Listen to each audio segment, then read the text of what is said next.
There we go. Happy Wednesday, everyone.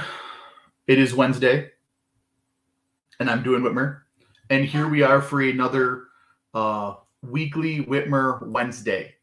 Today, we are going to talk about the chaos and catastrophe that is wonderful, that is the Speaker of the House votes that Congress has been doing the last couple days, and kind of some reactions on that, and analyzing some of the statements coming out of the Congress people that are happy or not happy about what's going on. I'd like to start by first off saying that this is an absolutely hysterical event because 2 days now we haven't had Speaker of the House, and all the politicians in D.C. want you to believe that this is a tragedy. Yet, as I look outside, I see no people in the streets shouting, no one screaming doom and gloom. The sun still rose and set. The train still ran. People still went to their daily lives. And I think that's the biggest point, is that a lot of the Democrats, Ted Lieu, who we'll talk about in a second, who's some weenie congressman from California, he keeps saying things when he nominates Jeffries, is that, we got to work together and come together and serve the American people, and we got to get this taken care of. And, we've done great things as Democrats in the last 2 years and helping the American people. Really, a lot of these politicians are concerned that they're going to be exposed as unnecessary and parasitic to the American people. And that's evidenced by the fact we've had a House Speaker for 2 years. And the worst thing that's happened, according to Ted Lieu, is the people haven't been able to take their picture with their families in D.C., and we haven't made caucuses or committees, and the new Congress hasn't been set. Okay, but none of that's affected me. Nothing bad has happened. We're still here functioning as a society. And I think that's one of their big fears with the people voting for Jeffries and McCarthy, is that it's exposing that central government is a waste of time. Central government is a colossal failure. Centralized bureaucracy will always fail. And it's exposed that these people are unnecessary. They've campaigned on being the savior of the American people. And now here they are being exposed as frauds. The emperor has no clothes. And this is yet another example upon example that, once again, this country is divided. I will say that the 20 people that are voting for not McCarthy, really, at the end of the day, it's a short-term win for people like me who like laughing at the failures of central government. It's going to be a long-term. It's going to be a long-term loss, because really the 20 people that are grandstanding against McCarthy, they still want progressive conservatism. They want their own big government programs and their own government spending to be controlled. And in the long run, this won't be a victory for the American people. This won't be a victory for liberty or small government. The people holding out want to control more of your tax dollars and more of your spending. So really, it's going to be just a shift from progressive left spending to progressive right spending. The American taxpayer and the American citizen is going to lose no matter what, but we can enjoy for a short time the chaos and uncomfortableness that people in the House are feeling. I'll take that as a short-term win. And I'll read off some quotes if I can find some of these quotes, because some of these quotes are wonderful. Let me find Dan Crenshaw. This is a good one. I really appreciate this one, because I'm not a big fan of Dan Crenshaw, Dan Red Flag Law Crenshaw, who loves the war on guns and progressive policies that hurt gun owners. Dan Crenshaw said, "These people, now they're just being clowns." Well, Dan, I hate to tell you, but 99% of Congress are clowns. You are all clowns. You are a clown in a failed circus. All of Congress is viewed as a clown show. Dan's just mad that he has to wait longer to pillage the booty of taxpayer dollars for his people. That's really all Dan Crenshaw's mad at. Dan Crenshaw just wants to get to your taxpayer dollars as soon as possible. He's got donors he's got to give money to. He's got people he has to hire. That's all Dan Crenshaw's mad at. Dan Crenshaw is a pirate. And now people are going to get mad and say, oh, he lost an eye in the Iraq War. I get it. And yet here he is. Dan Crenshaw lost an eye in war. And now he's cucking out for the people, the machine establishment that sent his people to die. You're literally laying down and giving the people that used you as fodder for donations, as fodder to fearmonger to win elections. You're giving them more power. I don't respect that. I'm sorry, Dan. And so that's why I view Dan Crenshaw as nothing but an angry pirate. And someone said, oh, well, you wouldn't say it to his face. No, I probably would. I have to stand to the side so he can see me fully. So I couldn't say it directly to his face. But, Dan Crenshaw selling out is nothing new to people like me. We're not surprised by this. And then I'm going to read some of Ted Lieu's quotes, because what was great about it is if you got to read, and I'm working on recording and clipping these out because these are wonderful quotes. Ted Lieu, in one of his nomination speech of Jeffries, he said that, we got to come together and unify and work together and, unify for the people and get to serving the people as soon as possible. And it just shows that the mindset of these Dems and some of these Republicans is that they are the end all be all of you guys. They are your God. And without them, you guys can't function. Congress needs to come together and be seated and elect a speaker, because if we don't, well, how are we going to tell the people how to live their lives? How are we going to tell the peasants how to live? And the whole mindset, if you listen to what Ted Lieu has said, what he speaks about, all of what this guy says is, the American people are too stupid to function without us. And we need to be the bigger people because, we are the gods of the American people. And he's wrong. He's an absolute fool. But it shows the political class.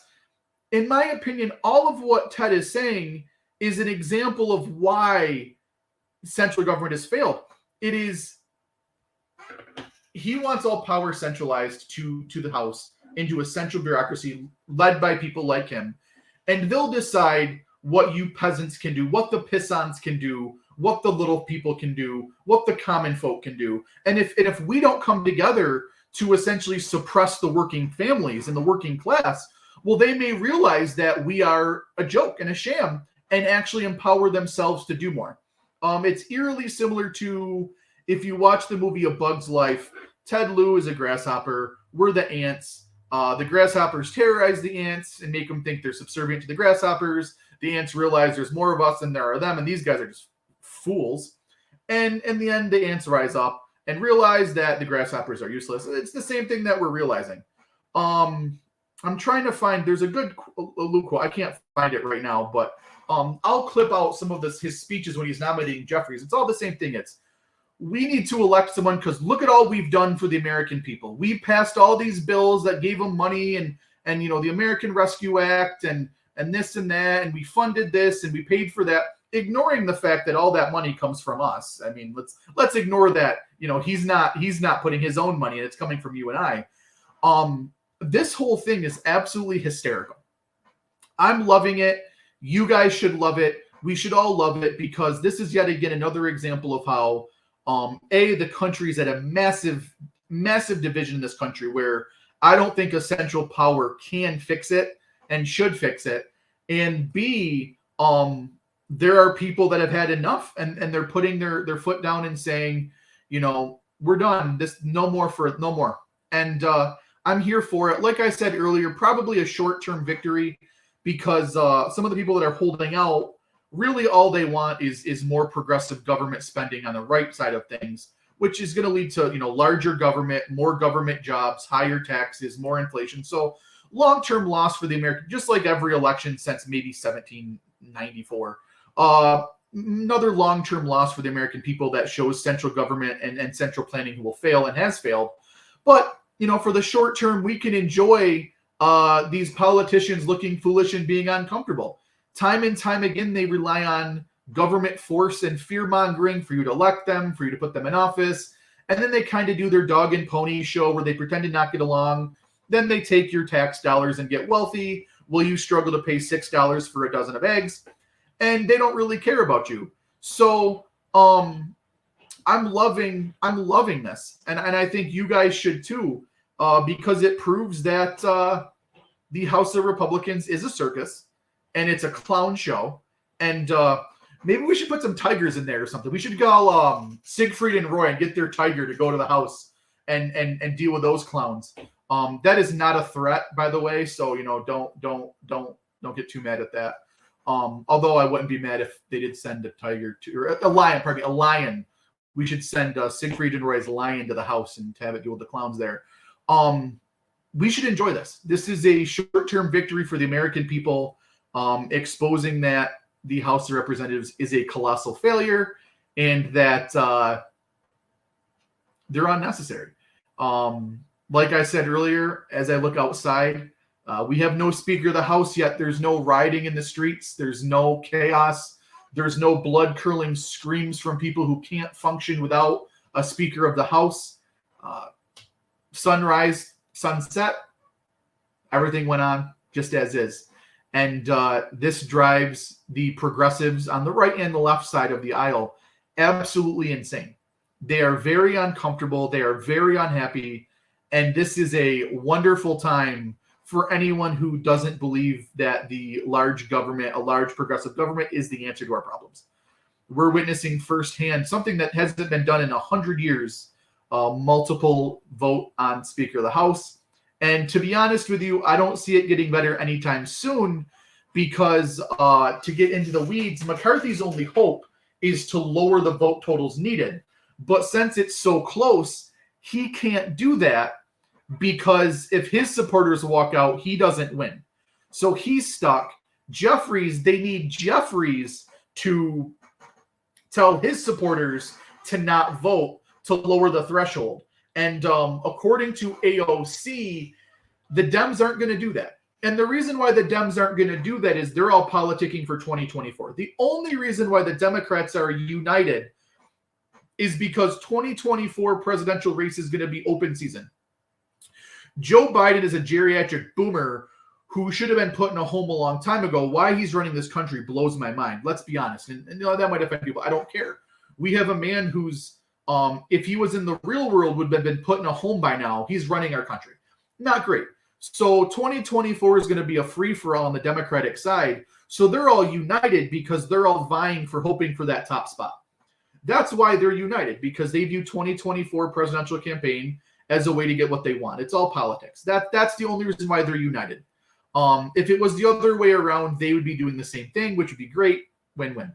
The Republicans are divided because, again, 2024 is looking to be a free-for-all. And we don't know who's going to be the Republican nominee for president. So you've got people politicking to do what they want to do, which is get their guy as the nominee. Let that fighting be a win for us, because there are no downsides to this. We can't seat committeemen, great, or we can't seat committees for Congress, great. That means that they can't infringe on our rights and waste our taxpayer dollars. Look, maybe we'll stop blowing up poor people in the Middle East for a couple days. That'd be a win, you know. So as you guys watch this this House Speaker vote, cherish this, enjoy this. The political class is struggling and desperate, and this is our time to make fun of them and let them know that they're all terrible human beings, and the biggest criminal enterprise in the state, in the country, is the state. The government is the largest criminal enterprise in the country. So watching criminals fight to pillage taxpayer dollars, I always get a good kick out of it. So thanks, guys, for tuning in. We're almost at 15 minutes, so I'm going to cut it up here a little bit. But tune in. We'll be putting out some more content. Like I said, I'm going to clip some of Ted Lieu's videos and clip it with my response. It's pretty funny. I'm enjoying this. Hope you guys do too. Thanks, guys, for tuning in. I will see you next Wednesday. Hope you guys had a great new year. Happy 2023. Hopefully next week, maybe a week from today, I can talk about still no speaker in the House. I don't know. That would be wonderful. Take care, guys. Have a great week. Enjoy your